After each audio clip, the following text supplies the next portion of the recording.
back with you once again on the India development debate right here on ET Now. The stage may be set for a big convergence of the GST rates. Just after the GST Council did a big rejig of tariffs on Saturday, Finance Minister Arun Jaitley said India may be heading for a standard rate structure. According to Mr. Jaitley, eventually all goods and services will be covered under the 0 to 5% brackets below the standard rate, alongside a sin tax for luxury and demerit products. Most likely the GST rates on housing and cement will be pruned lower as well to revive the sagging infrastructure sector. But things are unlikely to be easy. Non-BJP states have already raised the red flag ever since the Prime Minister used a public platform to hint at a rate cut. They also see a political agenda in the rush to cut rates coming months ahead of the general elections. Any tax change needs 75% consent of participating states, but things may have gotten a little tricky after the BJP did lose power in Chhattisgarh, Madhya Pradesh and also Rajasthan. The big GST reset and its political undercurrents is what we're discussing tonight on this leg of the India development debate, and it's a stellar panel. I couldn't ask for better men to sit here and discuss this. Rajiv Shah, former chairman CBEC, V.S. Krishnan, tax policy advisor EY, retired member of course of the GST CBC. We're also joined by two very eminent politicians on this matter, Thomas Isaac, Kerala Finance Minister, and Hasib Drabu, former Finance Minister of J&K, on the show. Thank you very much all of you for being with us. And Mr. Isaac, if I may begin with you, the council has once again reduced rates. Less than a week, of course, after Mr. Modi said 99% of items will come under the sub 18% category, and that has kind of raised a lot of eyebrows. From digital cameras to 32-inch televisions, video games, they've been all brought to a lower slab. Many say that GST collections have still not stabilized, and which is why many raise the question, was this a populist move ahead of elections? Or was this a tactical move to spur consumption? Because that has been the mainstay of our growth and consumption has faltered. And of course, the other question is, shouldn't we have waited for collections to stabilize before going in for another rate rationalization?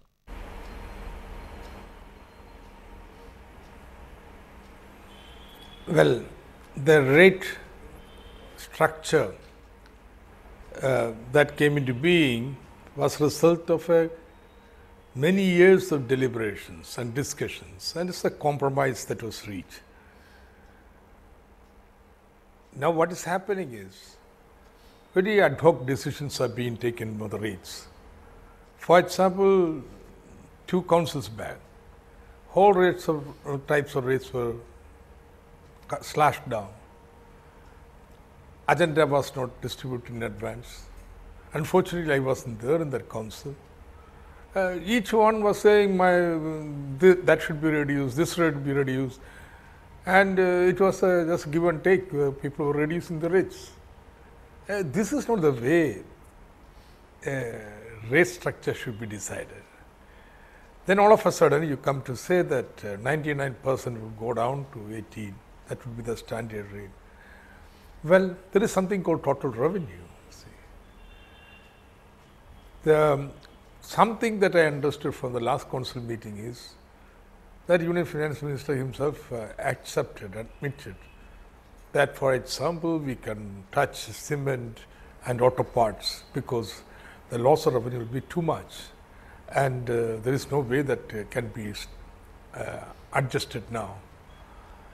And therefore, it was a direct admission of the fact that you cannot, for revenue's sake, do away with 28% at the moment. Therefore, whatever decisions that are being taken are more kind of decisions with an eye on the oncoming election. You want to send a message, slashing the rates, reducing the tax burden and so on. Isaac. In a country where the tax GDP ratio is one of the lowest in the world.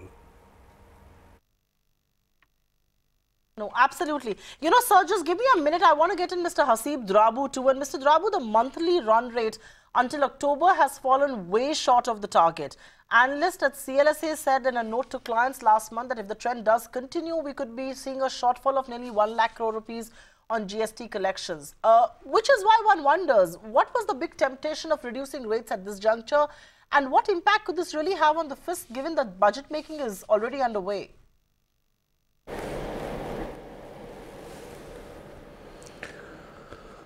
Well, I think, you can't deny the whole compulsion of electoral politics in democracy. But the fact remains that the rates were pitched high for a variety of reasons.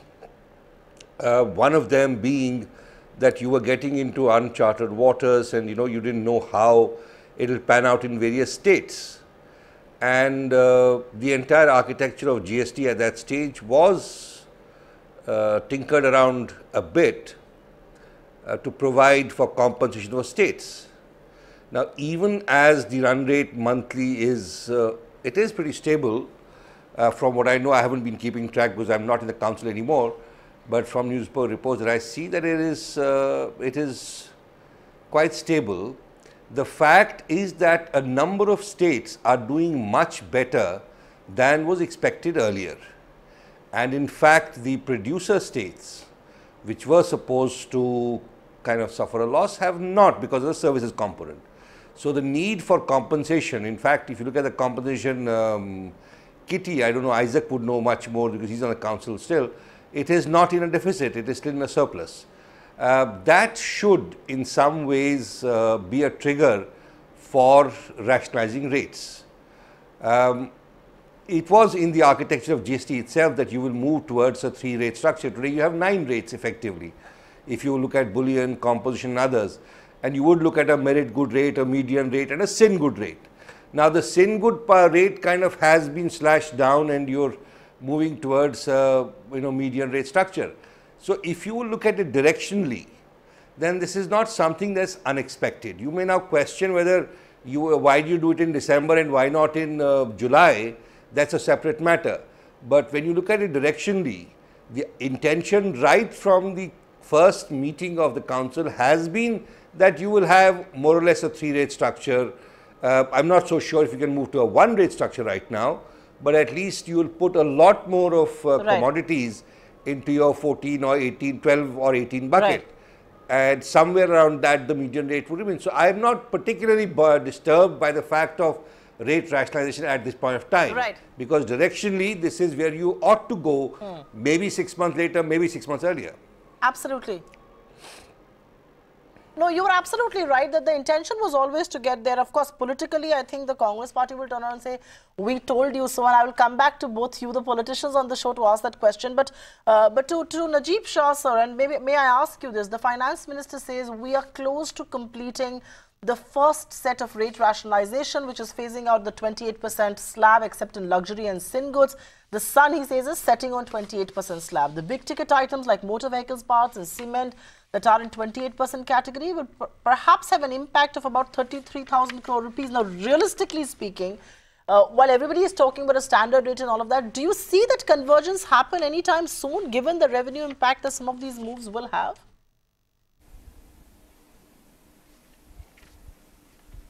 I don't know. I think we're going into the area of speculation now, but certainly revenue is a major factor. And as you rightly pointed out, it has not been doing too well in the last few months.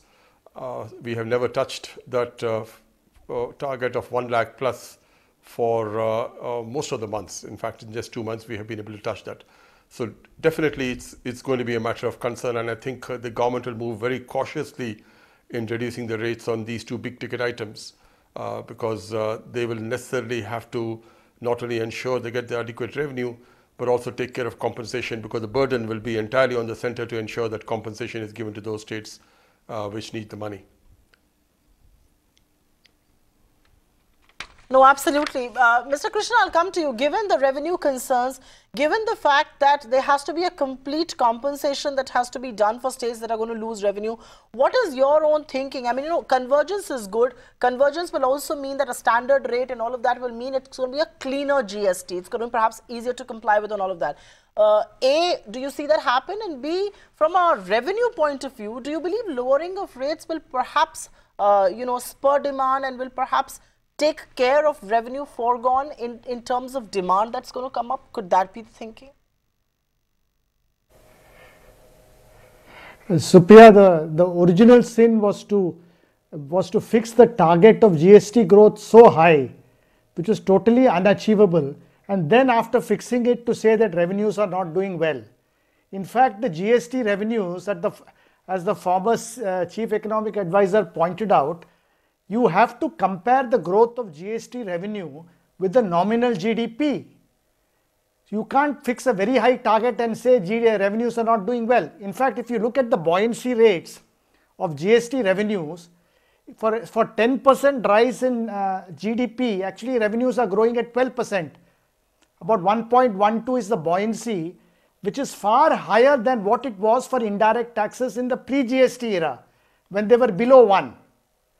So, in fact, GST revenues are doing well. And I think the original sin was to have the 28% itself. In fact, there were a lot of suggestions that you should have a rate structure of 0, 5, 16 and 40. So I think we are moving towards 18 now, and I think you can move to 16 provided you bring in the excluded items within the ambit of the GST, like real estate and electricity and ATF in the first round. No, absolutely. Give me a minute, sir. I will go across to Mr. Isaac and then we'll come back to you. The cement bit, and Mr. Isaac, the finance minister has said that the next priority will be to transfer cement into a lower slab. Real estate sector too will perhaps be getting the benefit of this. But how helpful do you believe, or the council, I'm presuming, discuss this, will be in demand being spurred for the real estate sector? Because many people believe, and there is a virtuous cycle. If construction can pick up, it can absorb many more people into jobs. Some people moving away from agriculture could perhaps be absorbed in all of that. Given the current revenue situation, how soon do we expect cement to be reduced? Because there is going to be an overall impact of this reduction.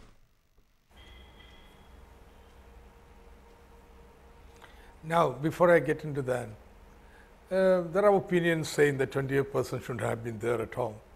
But the fundamental first question that you have, a basic question that is you have to ask is, now what was the pre-GST combined incidence of tax on commodities in India, and what is it now? I am making the proposition that is 30 to 40% lower. There have been a substantial reduction in the incidence of tax that the GST was ushered in. Therefore, I would say the high rate of GST is not the great issue at all. It has been substantially reduced. In fact, what is happening is commodities which were attracting say duty of something like 35 to 45%, they are being slashed down to 18%. And there is something called distributional impact of the tax. Now, that was totally forgotten, taken away from all the discussion. Secondly, having reduced the overall incidence in this manner, then I think the concern should be the revenue. Now, if you take the graph trend in the revenue, it will show that, well, GST revenues were picking up until March, when the slashing began from the Guwahati Council, and since then it has been decelerating except for 1 month. And now it is again on the downward slope. See, let things settle down and make an assessment. What is the big hurry, given the fact that there has been substantial reduction in the overall tax, to jump into reducing this, changing that, and so on and so forth. So I am against it because I look at it from the point of revenue. I believe in a government that provides social welfare, social security, and so on. With the FRBM Act, it's very important to have a buoyant revenue. And this whatever buoyancy that exists is not sufficient for me. The only reason that we accepted this to come into GST is that it would provide a more buoyant revenue than in the VAT time. Now, given this is a compromise on the federal compromise was made. Now, you unilaterally change it because you happen to have majority in the council is very unfortunate.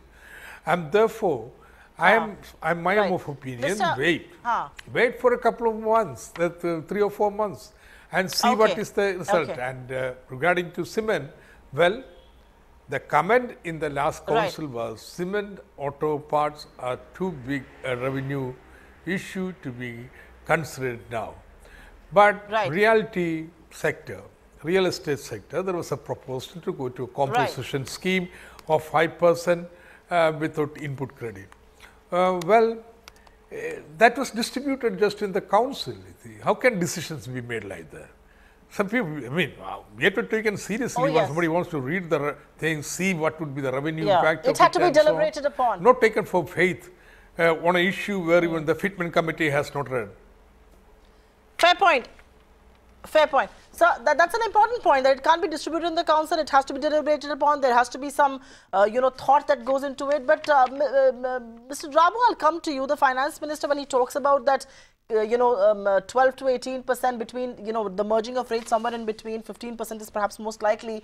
Is there going to be a lot of politics over this? Because, from a grand stupid tax to the Gabbar Singh tax to all of that, there has been a lot of considerable political mudslinging on this one move. In fact, I think former Finance Minister Chidambaram has said this is belated wisdom that's dawning upon the government and all of that. Do you believe that this convergence was actually what the Congress was saying in the first place, and perhaps we should have waited for this to begin with?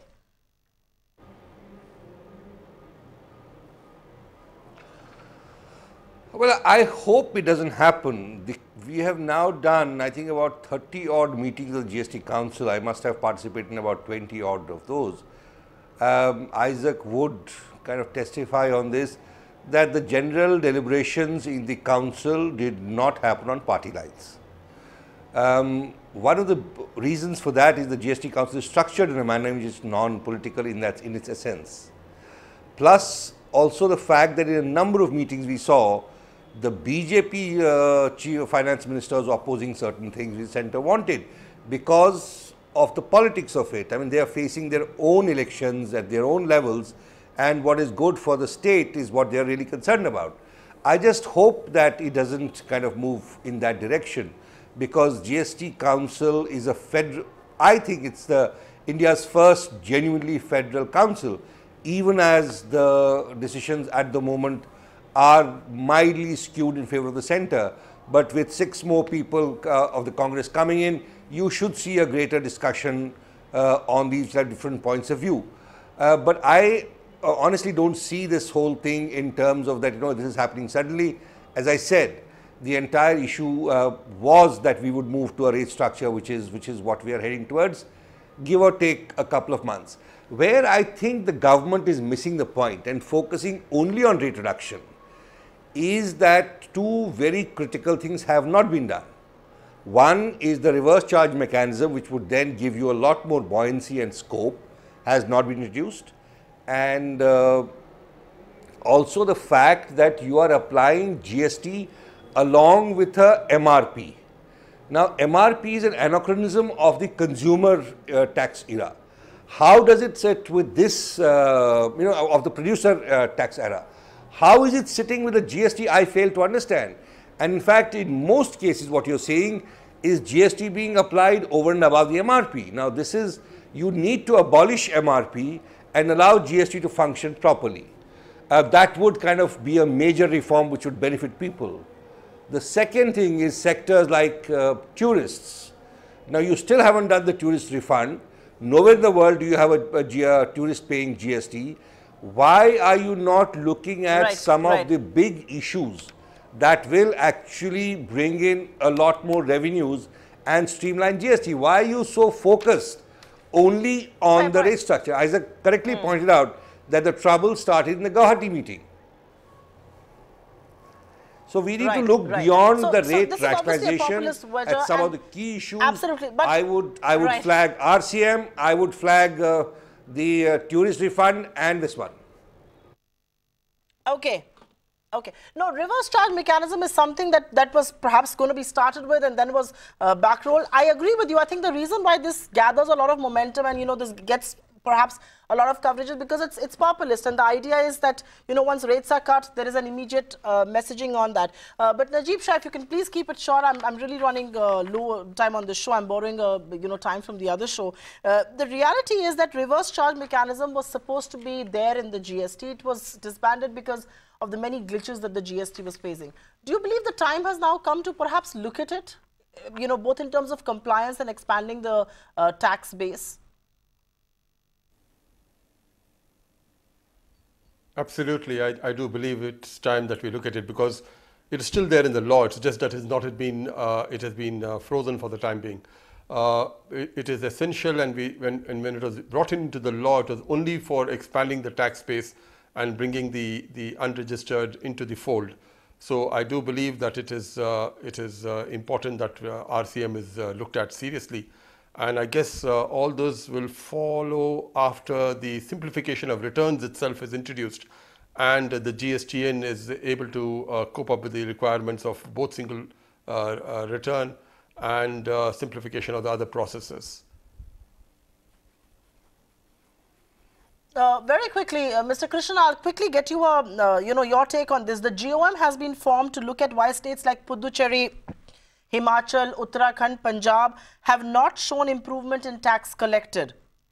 E-way bills have curbed evasion, but still some states are showing very little improvement. What do you believe specific states need to do to also improve compliance, curb evasion, get more taxes on board? Hello. Hello. Yes, sir. Could you hear me? Hello. Could you hear me, sir? Hello. What do states, individual states need to do to... I don't think he can hear me. Okay, I think we've lost his line. We'll have to go back and close it with Mr. Isaac. And Mr. Isaac, as a quick closing comment, the finance minister's in blog has said something interesting. And if I may quote him there, he says that political noise is inconsistent with harmony of the council. The composition, though, has now changed. There are, 3 Congress ruled states, Rajasthan, Chhattisgarh and Madhya Pradesh. West Bengal has not been on board on most things. And I'm given to understand they were obviously, opposed to some of the moves in the council. How hard is it going to be to reach consensus in months leading up to general elections? Will consensus elude from now on?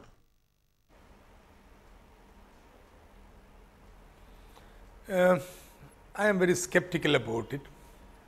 I am very skeptical about it because some of the proposals that were brought in is totally against the entire consensus that emerged after long discussions and deliberations going on. For example, the tax rate on lottery. I don't know why all these things are being raked up now. And therefore, I think consensus will elude us. Now, everybody, I think, better avoid the decisions, etc., before the election. But precisely, election is prompting many of these moves. It is very, very unfortunate. Very, very unfortunate. On the other hand, a finance minister like me, apart from the issues that Razib Drabu raised, I want at least annual return. Without annual return, how do you scrutinize anything? You see, we are just sitting ducks. A return 3B, in which there's summary statement of what is the tax owed to the state, and it is paid. I mean, tell me, how should a taxman examine to see if this statement, which has been going on for 1.5 years, is correct or not? There is no tax administration whatsoever. These are the issues that should be concerning people. Instead of that, I think we are running after issues, I think, which really become, very important in the context of election, optics of that you have produced, headlines which say taxes slashed, burden reduced, and so on and so forth. Right. No, absolutely. But I think that is the reason why it's done, because it makes the headlines that it does. But thank you very much, Dr. Steve Drabu, Dr. Thomas Isaac, of course, Mr. V.S. Krishnan and Najib Shah for being with us. I'm sorry, I think we lost that link with Mr. Krishnan earlier on, but I've completely run out of time on this edition of the India Development Debate. Thank you very much for being with us. GST really seems to be a work in progress. A standard rate is what is warranted. A standard rate will be ideal, but revenue considerations cannot be foregone. Elections around the corner and populism perhaps could be the flavor of the season, but the reality is, with revenues in sight, it will be important to also keep an eye on compliance, on improving the tax base, and of course bringing in more and more relief, but that will also entail bringing in more elements under the GST, whether it's real estate or ATF, petrol and diesel. On that count, completely out of time on this edition of the India Development Debate. Thank you very much for being with us.